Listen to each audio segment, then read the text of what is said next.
Update कयूं अवांखे breaking news आहे। राणीपुर जे हिक घर में मासूम नींगरी जे तड़पी फौत थियण वारे वाक़े जो DIG नोटिस वरितो आहे। DIG सखर जे नोटिस खां पोइ पुलिस में थरथलो मची वियो। राणीपुर जे SHO खे मुअत्तल कयो वियो आहे। नींगरीअ ते तशद्दुद करे खेसि क़त्ल करण जे इल्ज़ाम हेठि मुख्य जवाबदार पीर असद अली शाह खे राणीपुर पुलिस गिरफ़्तार करे लॉकअप करे छॾियो आहे।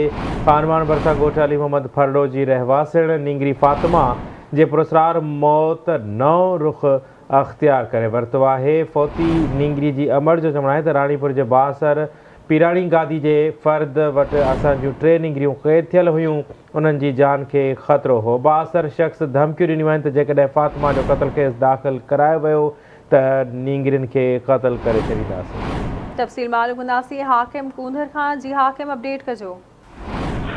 जी, कल राणीपुर में जेको वाक़ियो थियो आहे उन रुख नओं इख़्तियार करे वरितो आहे।